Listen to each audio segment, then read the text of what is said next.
My daughter-in-law slapped a number down on the table, $500,000, and told me straight up, pay it, or I'm out of the family. I didn't argue. I didn't fight back. I just gave them 3 days. On the third day, my phone had 98 missed calls, and nothing had changed in their account. The only thing that changed was me. You pay the $500,000 in debts or you're no longer our mother. Those words hung in the air like thick smoke in my clean kitchen in a quiet, upscale neighborhood outside Seattle. My daughter-in-law, Lauren, brushed a perfectly manicured strand of hair from her face as she slid the demand across the polished granite island. My son, Ryan, just stared at his shoes, too weak to look me in the eye. He'd always been more like her shadow, echoing her endless hunger for a lifestyle they couldn't afford. I sat there in my usual spot, feeling the cool countertop under my palms. This house was where I'd raised Ryan. This was where I'd cared for my husband through his final days. I knew they had money trouble. Ryan had overextended himself on some risky real estate deals, egged on by Lauren's appetite for the kind of life that came with luxury cars and designer everything. But demanding my inheritance like it was their personal safety net, that was a whole new level of disrespect. Lauren watched me expecting tears. She figured I'd panic and pull out my checkbook just to keep the peace. They thought a 68-year-old widow would be too terrified of being alone to say no. To them, I was just an ATM with gray hair. Ryan cleared his throat softly but said nothing to defend me. He'd already picked his side. I stood up slowly, back, straight voice, as calm as still water on a quiet morning. If that's the price for staying in your family, I said simply, then I'm done. I grabbed my car keys from the hook, picked up my purse, and walked out the door. No yelling, no drama. I just left the house that was legally mine alone and drove straight to the bank. I had exactly 3 days to get my life in order before their world started to crumble. I sat in my car for a moment, took a deep breath, and felt the racing heartbeat fade into something cold and crystal clear, pure resolve. I didn't head to the store or call a friend. First stop was the local credit union downtown. I'd known the branch manager for 20 years. Good morning, I told him. I need to revoke every single power of attorney I ever gave my son, effective immediately. He nodded professionally, no questions asked. He could see the steel in my eyes. Ryan had that emergency access, and he'd already been dipping in for little advances over the past few months. That ended today. While the paperwork printed, I logged into my online banking and changed every password. Lauren had tried snooping on my balances behind my back more than once. She thought she'd already taken control of my money. She was dead wrong. After that, I drove to a small hardware store on the edge of town where nobody knew me. I bought 3 new deadbolts for the exterior doors. I wasn't about to wait around for them to show up in the middle of the night. When I got home, Ryan and Lauren were already gone, probably out celebrating their victory over an expensive dinner they'd soon struggle to afford. I grabbed tools from the basement and swapped out the front door lock. It was simple, mechanical work that actually felt soothing. In the kitchen, I made myself a pot of tea. My phone buzzed on the table. A text from Lauren. We expect confirmation of the transfer by Friday noon. Don't mess this up. I set the phone aside without replying and started making a list. Not a list of complaints, just cold, hard facts. I reviewed all the automatic monthly transfers I'd been making for Ryan's rent and Lauren's fancy SUV lease payments. With one click, I canceled every single one. The faucet was officially turned off. The next morning felt unusually quiet. Normally, Lauren would have already called, ordering me to pick up the grandkids from school or handle their weekly grocery run, always on my dime, of course. But today, the phone stayed silent. They probably figured I was holed up in my bedroom agonizing over the money. Instead, I walked through my house and really looked at all the things they'd taken for granted. Lauren had claimed the West Wing as her home office a year earlier. She'd filled it with expensive designer furniture and shoved my old family heirlooms down to the basement. I went in there and started packing her stuff into boxes, nice and methodical. It was my house and I was taking my space back.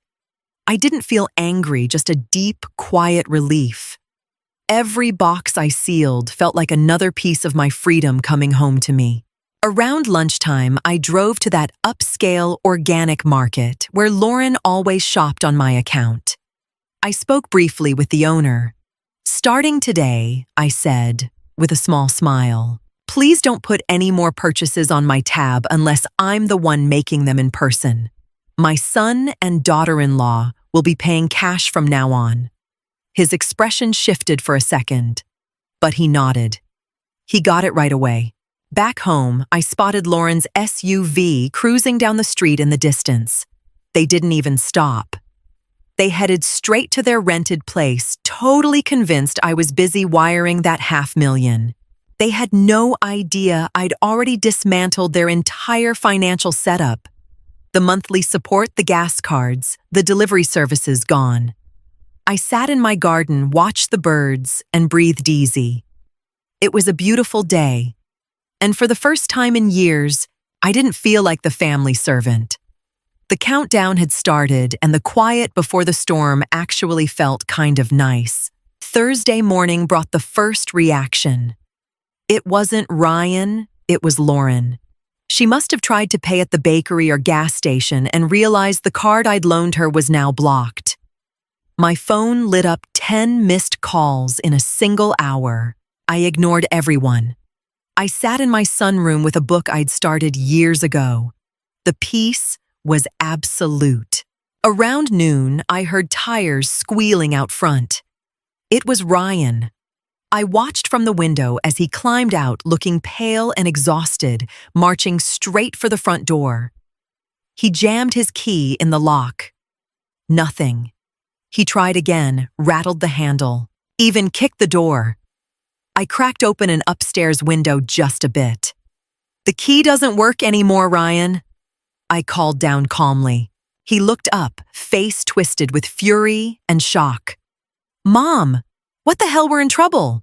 Lauren can't access the money and the landlord called. Why'd you stop the automatic payments?" He was practically shouting. I looked at him and didn't see a grown man, just a little boy who'd never learned to own his mistakes. "You gave me an ultimatum on Tuesday," I answered. "I made my choice. I'm not your mother anymore, and a stranger doesn't pay your rent." He stammered something about it being a misunderstanding, and Lauren was just stressed. I simply closed the window. He stood on the sidewalk for another 10 minutes, calling my name and staring at the locked door. Then he got back in his car and drove off. I knew this was only the beginning. $500,000 was a huge number, but losing my daily support would break them much faster. Without my help, they couldn't even make it through the week. I went to the kitchen and fixed myself a simple lunch. The power balance had finally shifted. Friday morning, the deadline dawned peaceful. I'd slept like a baby. I'd left my phone in the kitchen overnight. When I turned it on after breakfast, I could hardly believe it. 45 missed calls and a flood of texts. Lauren was threatening. Ryan was begging. The tone flipped every 10 minutes between rage and raw desperation. They were completely out of options. I drove into downtown Seattle for an appointment with my financial advisor. I wanted to make sure my will and all my legal documents were ironclad. "You seem very determined today," he noted. I signed the papers that officially removed Ryan as my primary heir as long as he stayed married to her. Instead, I set up a foundation for disadvantaged kids.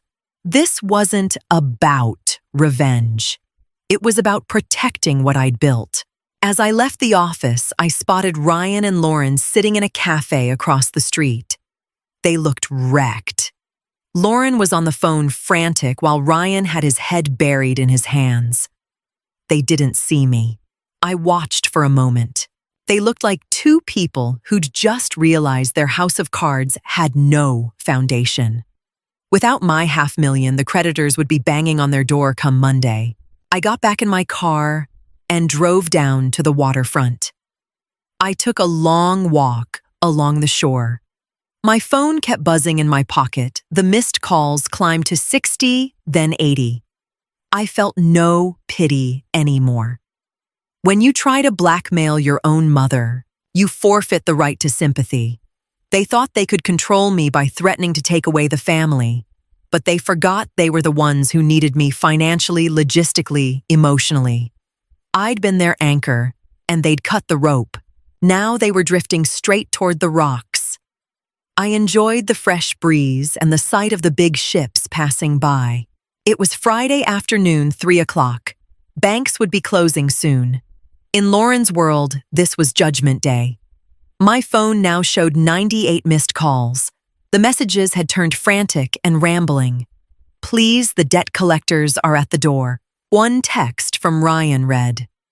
A small smile crossed my face. He was lying. Debt collectors don't just show up unannounced on a Friday afternoon over real estate trouble. He was still trying cheap drama. I decided to send them one single reply. I typed 2 words, "Too late," nothing more. No explanations, no argument. I powered the phone completely off and tucked it in a hallway drawer. Then I went down to the cellar and pulled out a good bottle of wine I'd been saving for a special occasion. Today was that occasion. I was celebrating my independence. The neighborhood was quiet. I knew they'd probably show up soon to cause a scene. I called the security company that monitored my alarm system. "Hi, this is Margaret Hayes. I'm expecting some uninvited family members this evening. Please send a patrol by if anyone tries to enter my property without permission. I don't want to press charges, just have them removed." Confirmation came right away.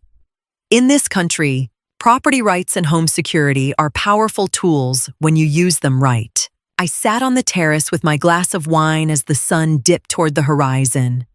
I thought about that $500,000. It would have solved Ryan's problems for now, but it would have only made Lauren hungrier. They would have drained me dry.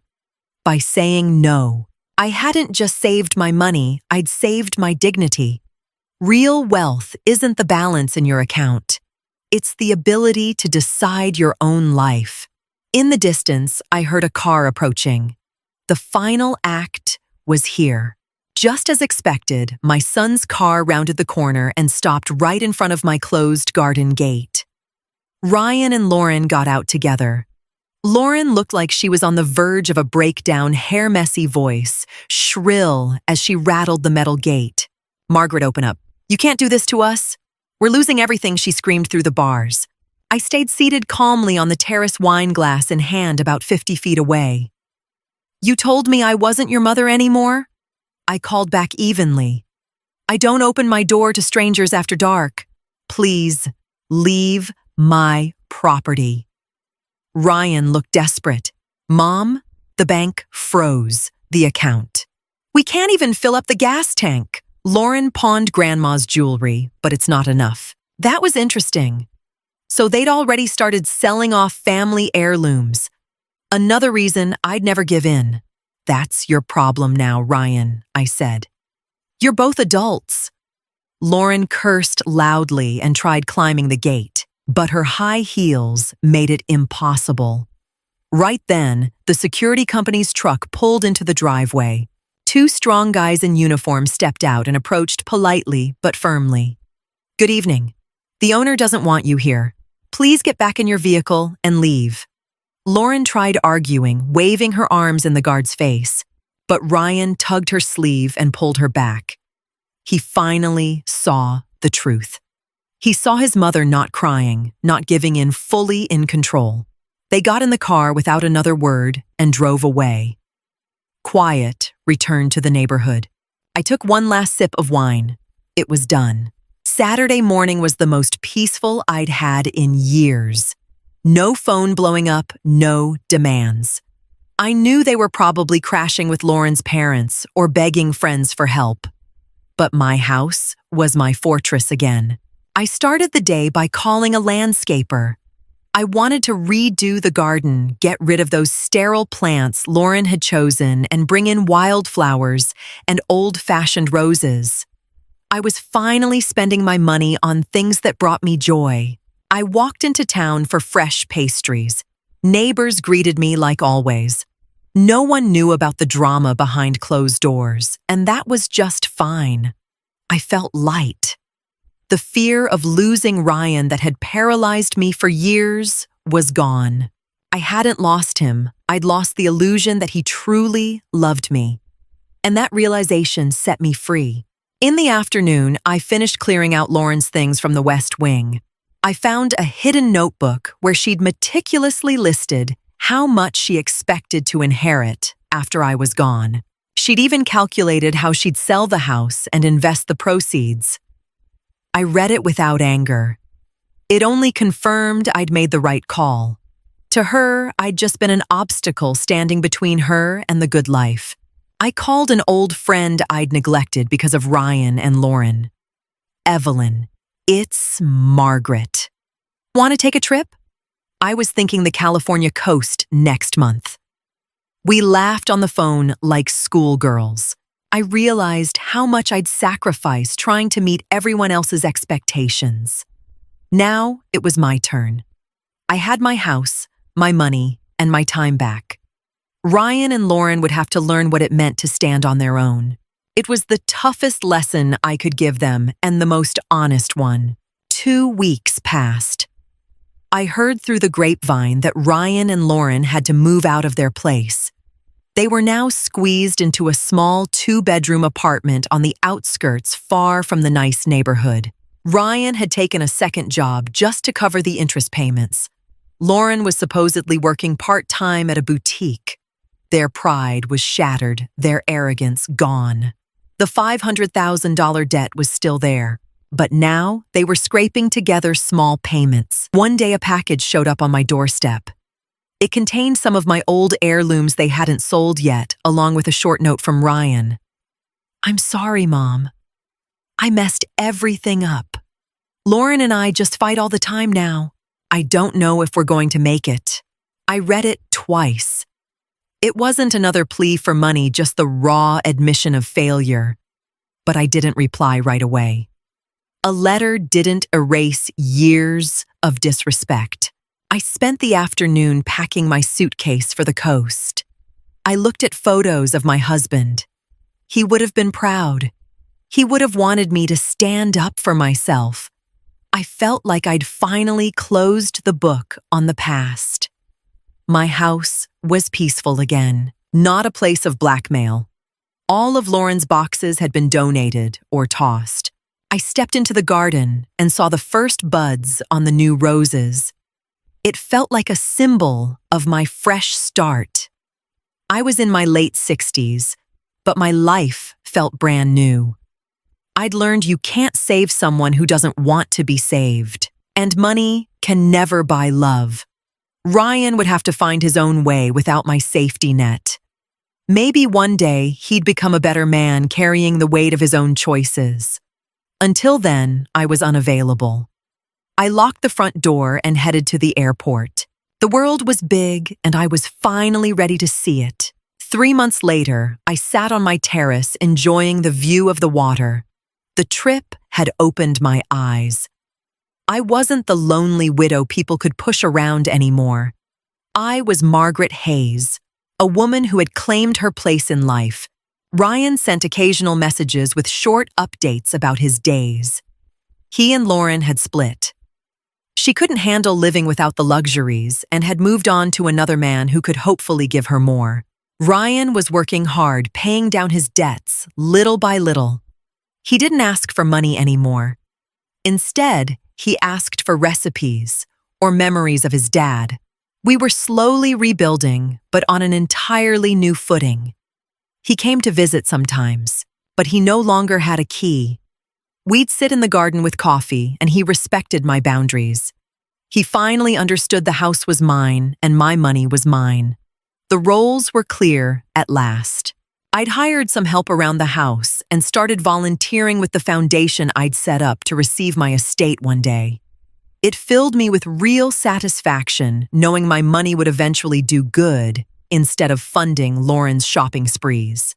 I'd used my financial control to create fairness for myself and for others. People often say blood is thicker than water, but I'd learned that respect is the real foundation of any relationship. Without it, family is just a word too often used to manipulate and control. I'd broken the chains of other people's expectations. Ryan was still my son, but now he was a responsible guest in my life, not a parasite. I looked out at the water and smiled. I was 68 years old. I was on my own. But I had never felt lonelier than when I was twisting myself into knots trying to please everyone. Now I belonged to myself. That was the most precious gift I'd ever given. Family isn't a place where your kindness comes with a price tag. Sometimes you don't lose them, you just stop financing them.